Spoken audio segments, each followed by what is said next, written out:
Hello everyone. तो आज के इस वीडियो में मैं बात करने वाला हूं एंसेस्ट्रल प्रॉपर्टी को लेकर के। जी हां दोस्तों, अगर आपके दादा परदादा का जो संपत्ति है, जो प्रॉपर्टी है, तो उसमें आपका कितना यहां पर हक होता है, तो आपको अपने हक के बारे में जानकारी होना बेहद जरूरी है। एंसेस्ट्रल प्रॉपर्टी में जो आपका दादा परदादा का जो संपत्ति है, जो पैतृक संपत्ति है, जो प्रॉपर्टी, जो जमीन है, उसमें पुत्री का कितना यहाँ पर हक होता है और पुत्र का कितना हक होता है, तो उसके बारे में आपको नॉलेज होना बेहद जरूरी है, जो कि आज इस वीडियो में मैं आपको स्टेप बाय स्टेप बताने वाला हूं। अगर आप एक गांव से अगर बिलोंग करते हैं, चाहे आप महिला है या फिर पुरुष है, अगर आपके परिवार में आपके यहाँ पर पोता पोती या फिर परपोता परपोती है, तो उसका जो है यहाँ पर पैतृक संपत्ति में कितना यहाँ पर हक होता है, ताकि आप उसे बता पाए कि आप जो है यहाँ पर मेरा पोता या फिर पोती है, तो आपको जो है यहाँ पर मेरे यहाँ पर जो है संपत्ति, मेरे प्रॉपर्टी में कितना आपको अधिकार, आप कितना हक यहाँ पर आप ले सकते हैं, उसे आप जो है आराम से बता सकते हैं। तो आज के इस वीडियो में मैं आपको स्टेप बाय स्टेप बताने वाला हूं और आपको मैं ये भी बताने वाला हूं कि एंसेस्ट्रल प्रॉपर्टी किसे कहते हैं,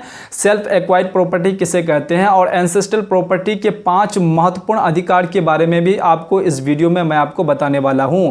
तो ये वीडियो आप लोगों के लिए बहुत ही इंपॉर्टेंट रहने वाला है। इस वीडियो को शुरू से अंत तक जरूर देखिएगा। अगर चैनल पर नए आए तो प्लीज चैनल को जरूर सब्सक्राइब कर दीजिएगा। तो चलिए सबसे पहले बात कर लेते हैं कि एंसेस्ट्रल प्रॉपर्टी कहते किसे हैं। देखिए, एंसेस्ट्रल प्रॉपर्टी जो आपका है उसे इंग्लिश में कहते हैं और हिंदी में से जो है यहाँ पर पैतृक संपत्ति, पैतृक यहाँ पर जो प्रॉपर्टी कहते हैं। तो आपका जो ये एंसेस्ट्रल प्रॉपर्टी जो होते हैं, जो ये 4 पीढ़ी जो चले आ रहे हैं, मान के चलिए आपके परदादा, दादा, पिताजी, उसके बाद आप तक जो ये संपत्ति, ये जो प्रॉपर्टी चलती आ रही है, तो ये जो संपत्ति है, इसे कहा जाता है एंसेस्ट्रल प्रॉपर्टी। तो आप समझ गए होंगे कि एंसेस्ट्रल प्रॉपर्टी, पैतृक जो संपत्ति है, किसे कहते हैं। 4 पीढ़ी तक चलती आई है, तो इसे हम लोग एंसेस्ट्रल प्रॉपर्टी, पैतृक संपत्ति कहते हैं। उसके बाद जान लेते हैं सेल्फ एक्वायर्ड प्रॉपर्टी के बारे में। सेल्फ एक्वायर्ड प्रॉपर्टी को हिंदी में कहा जाता है स्व अर्जित संपत्ति। अगर आपके पिताजी ने खुद की कमाई से अगर वो जमीन या फिर वो प्रॉपर्टी या फिर वो मकान, चाहे कोई भी संपत्ति अगर खरीदे हैं, तो उसे self acquired property, self acquired यहाँ पर जो संपत्ति कहलाते हैं। तो आपको जो है यहाँ पर सेल्फ एक्वायर्ड प्रॉपर्टी इंग्लिश में और हिंदी में जो है उसे स्व अर्जित यहाँ पर जो संपत्ति, प्रॉपर्टी कहलाते हैं। तो इसके बारे में आपको यहाँ पर नॉलेज हो गए होंगे। देखिए, अगर आपके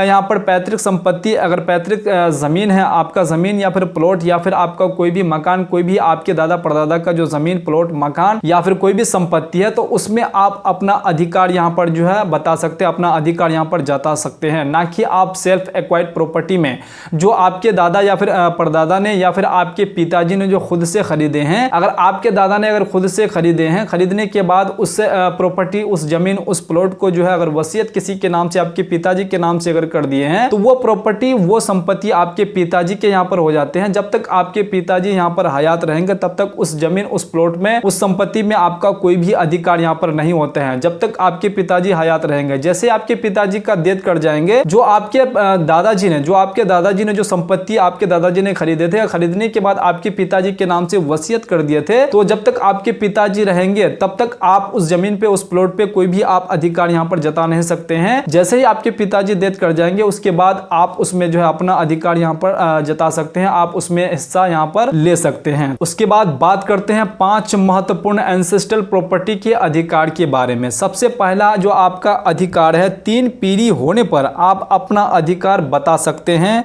दादा परदादा की जो संपत्ति है, जो आपका दादा परदादा, उसके बाद पिताजी, उसके बाद आप तक जो चली आई है जो संपत्ति, उसमें आप अपना जो है यहाँ पर अधिकार यहाँ पर बता सकते हैं, उसमें आप अपना हक ले सकते हैं। उसके बाद दूसरे नंबर का जो आपका अधिकार है, वो आपका जो सुप्रीम कोर्ट ने 2005 में कहा है कि अब हिंदू उत्तराधिकार अधिनियम 2005 संशोधन में जो यहाँ पर भारत के सभी बेटियों को अब जो है यहाँ पर बराबर का हिस्सा यहाँ पर दिया जाएगा। जितना बेटा को हिस्सा यहाँ पर दिया जाता था, उतना अब जो है यहाँ पर बेटी को भी बराबर का हिस्सा यहाँ पर मिलने वाले हैं। पहले क्या होता था कि बेटियों को जो है, जो पैतृक संपत्ति जो होते थे, जो एंसेस्ट्रल प्रॉपर्टी होते थे, उसमें जो है यहाँ पर बेटी को हिस्सा यहाँ पर नहीं मिलते थे।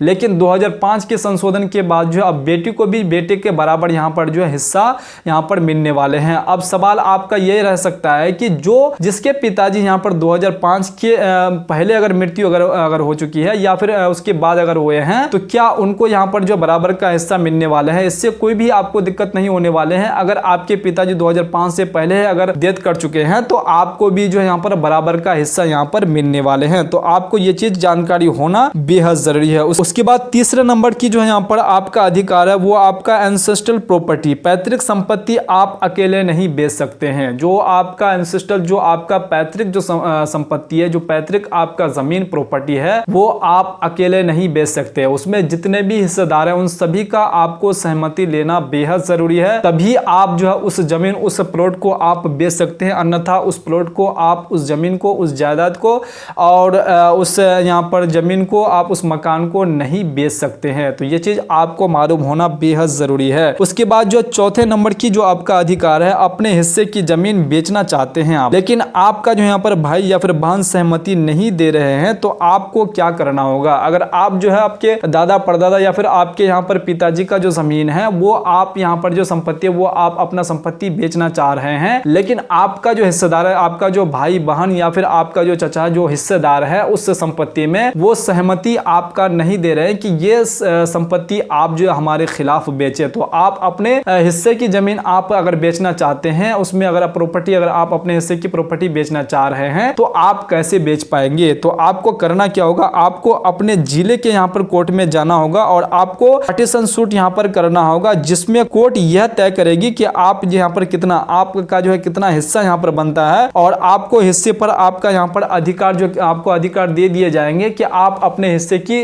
जमीन, आप अपने हिस्से की प्रॉपर्टी को आप किसी को भी यहाँ पर बेच सकते हैं। तो आपको जो है यहाँ पर पार्टीशन सूट यहाँ पर करने होंगे, तभी आप जो अपने हिस्से की प्रॉपर्टी को बेच पाएंगे, अन्यथा आप ऐसे नहीं बेच पाएंगे। उसके बाद आपको यहाँ पर वो 5वें नंबर की जो है यहाँ पर अधिकार है, वो 5वें नंबर का अधिकार कौन सा है? अगर आपको लग रहा है कि आपका हक संपत्ति में कार यहाँ पर नहीं दिए जा रहे हैं, आपको संपत्ति में हिस्सा नहीं दिए जा रहे हैं, तो आपको यहाँ पर करना क्या होगा? आपको कोर्ट, आपको यहाँ पर जाना पड़ेगा और आप जो यहाँ पर कोर्ट जा सकते हैं। हर किसी को यहाँ पर जो कोर्ट का यहाँ पर जो दरवाजा खटखटाने का यहाँ पर अधिकार है। शर्त यह है कि आपका एज 18 साल प्लस होना चाहिए। अगर आपका एज 18 साल प्लस नहीं है, तो आपके जो गार्जियन है उनसे आप जो है अपना जो अधिकार, आप जो है उन्हें खड़ा करके आप यहाँ पर अपना अधिकार यहाँ पर ले सकते हैं। आप जो है यहाँ पर केस फाइल करके आराम से आप अपना अधिकार, आपके दादा परदादा का जो संपत्ति है उसमें आप अपना अधिकार ले सकते हैं। तो आपको यही चीज यहाँ पर करने होंगे, तभी आप जो अपना अधिकार यहाँ पर ले पाएंगे। उम्मीद करता हूं कि आपको ये सारी बातें समझ में आ गए होंगे कि एंसेस्ट्रल प्रॉपर्टी किसे कहते हैं और सेल्फ एक्वायर्ड प्रॉपर्टी किसे कहते हैं। जिनके पिताजी 2005 से पहले डेथ कर चुके हैं या फिर उसके बाद यहाँ पर कर चुके हैं, तो क्या उनको अधिकार यहाँ पर मिलेंगे कि नहीं मिलेंगे? उनको भी बराबर का हिस्सा एंसेस्ट्रल प्रॉपर्टी, जो पैतृक संपत्ति है, उसमें बराबर का हिस्सा यहाँ पर मिलने वाले हैं। उम्मीद करता हूँ कि आपको ये वीडियो पसंद आई है। अगर वीडियो पसंद आई तो वीडियो को लाइक जरूर कर दीजिएगा और चैनल को भी साथ में सब्सक्राइब जरूर कर दीजिएगा। तो चलिए फिर से मिलते हैं इसी प्रकार से दूसरे वीडियो में दूसरे कंटेंट के साथ। तब तक के लिए आप अपना ख्याल रखिएगा। वीडियो देखने के लिए आपका बहुत बहुत धन्यवाद।